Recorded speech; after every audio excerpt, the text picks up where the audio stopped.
Another day, another story. Genetic analysis of the composer's hair reveals a likely cause of death. Around the time of Ludwig van Beethoven's death in 1827, admirers of the renowned composer snipped numerous locks of his hair. Welcome to Tabo Eminent Channel. Originally, these locks served more or less as souvenirs, explains William Meredith, founding director of the Beethoven Center at San Jose State University, who adds that the 19th century was very big on collecting such keepsakes. Nearly 200 years later, the locks served new purpose, helping to unravel the long-debated mysteries surrounding Beethoven's ill health. An international team of researchers, who published a 2023 paper in the journal Current Biology, used the hair to sequence Beethoven's genome and found him to be genetically predisposed to liver disease. Moreover, the researchers provided the first proof that Beethoven was infected with the hepatitis B virus, which inflames the liver and could have spread to him during childbirth, sexual intercourse, or surgery with contaminated instruments. If you have hepatitis B today, then your doctor is going to tell you not to drink a single glass of wine, says Meredith, a co-author on the paper. Yet, though most evidence suggests Beethoven was a moderate drinker for the era, it's safe to assume he was drinking practically daily, says Tristan Begg, a biological anthropologist at the University of Cambridge in England and the paper's lead author. In all likelihood, the researchers say some combination of alcohol consumption, hepatitis B, and his genetic predisposition to liver disease caused cirrhosis, from which he never recovered. Indeed, Beethoven suffered from so many ailments that myriad theories have sprung up surrounding their underlying cause. Some researchers, for example, blame syphilis, whereas others have proposed everything from lead poisoning to alcoholism to sarcoidosis to Whipple's disease, in addition to liver damage, which Beethoven's own doctors knew about. There's so much wrong with him, and there's so much source material, Begg says, leading to a lot of very plausible ideas. Ludwig van Beethoven, the famous German composer and pianist, died on March 26, 1827, at the age of 56. The exact cause of his death has been a topic of much debate among historians and scholars.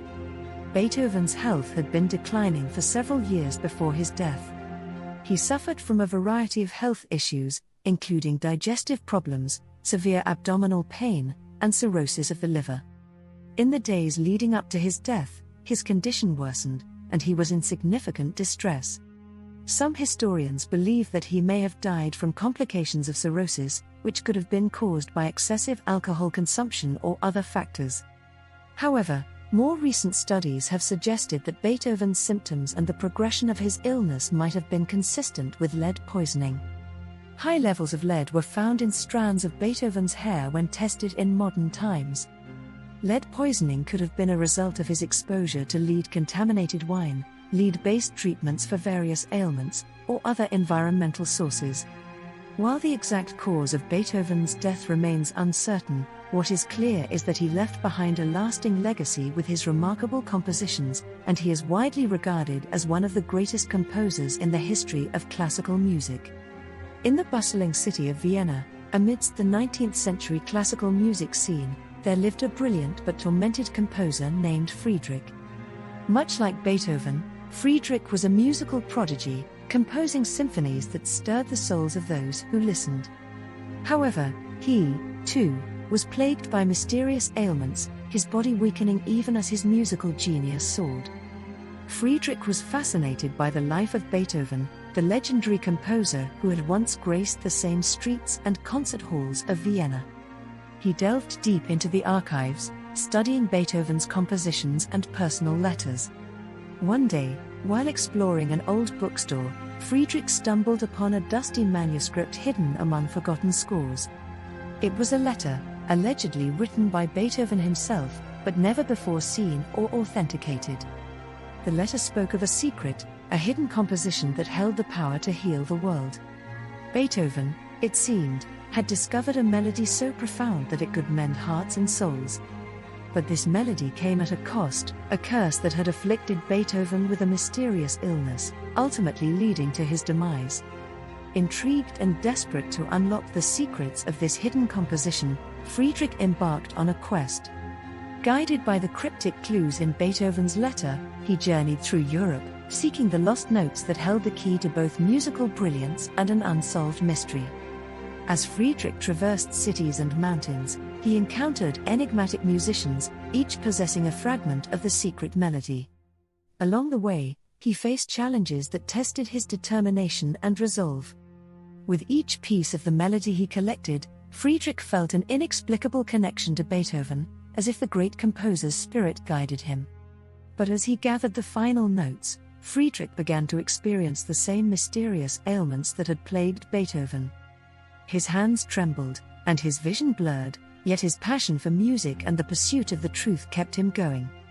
In a secluded chamber deep within the heart of Vienna, Friedrich assembled the lost composition, hoping to unleash its healing power upon the world. As he played the final note, a brilliant light enveloped him, and the curse that had haunted Beethoven was lifted.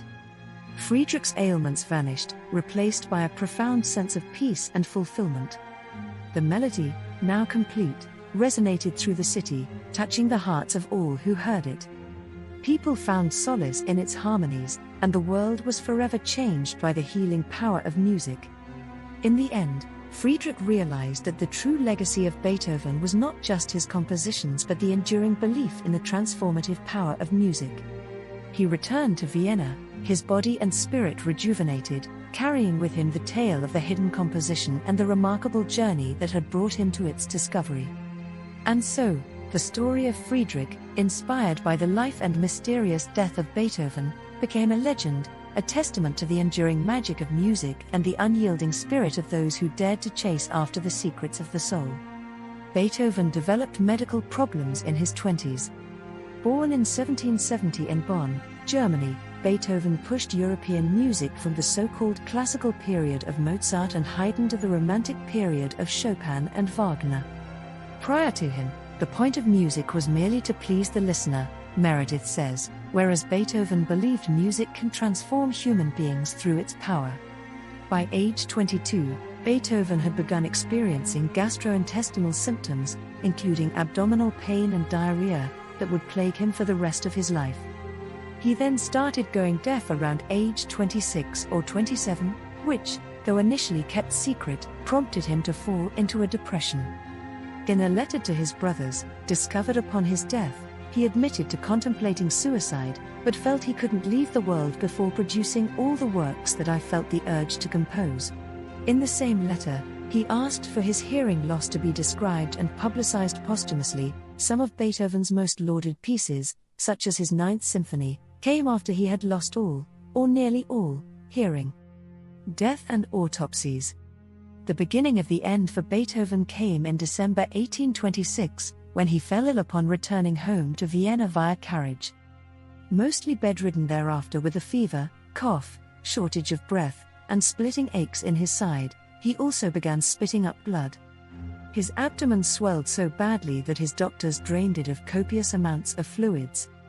Meanwhile, he developed jaundice and swollen feet, possible signs of liver failure. Beethoven died at age 56 on March 26, 1827, after which, as Meredith put it, a gruesome autopsy was performed in which they really roughly cut off the top of his head, as well as his ear bones, in order to examine his brain and deafness.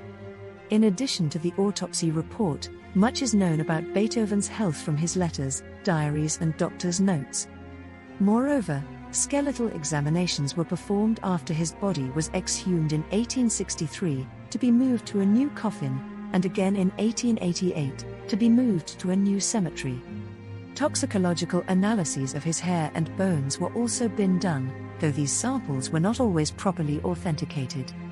DNA analysis of Beethoven. As time passed and certain mysteries persisted, it occurred to Begg, a self-proclaimed Beethoven nutcase, that DNA sequencing technology had advanced enough to undertake a genetic study. We had techniques developed during the Neanderthal Genome Project that were tailor-made for recovering the types of DNA found in hair, Begg says. In late 2014, he shared his idea with Meredith, whom he had met 5 years earlier while working as a docent at a Beethoven exhibit in San Jose, California. Intrigued, Meredith and a colleague got to work, buying or borrowing 8 of the 35 known locks of hair attributed to Beethoven, most of which had purportedly been collected as he lay dead or dying. 5 of the 8 locks were later determined to be almost certainly authentic, having originated from the same European man and having moderate to impeccable records of ownership. A 6th lock, however, was found to have originated from a Jewish woman, thus casting serious doubt on a popular hypothesis, based on previous analyses of this hair sample alone, that Beethoven had suffered from lead poisoning. Another lock was likewise deemed probably inauthentic, whereas the final lock lacked sufficient DNA to interpret. For the next phase of the study, which eventually grew to include over 30 co-authors from several countries, the researchers scrutinized Beethoven's genome, diagnosing a number of risk factors for liver disease, along with evidence of a hepatitis B infection. They had less success identifying an exact cause for Beethoven's deafness or digestive difficulties. Even so, they narrowed down the gastrointestinal possibilities, all but ruling out celiac disease and lactose intolerance and finding modest genetic protection against irritable bowel syndrome as well. All in all, Meredith says, between a malfunctioning liver, increasing deafness, and constant gastrointestinal problems, it was a pretty bad deck of cards to be dealt. Thanks for watching. Request you to subscribe the channel.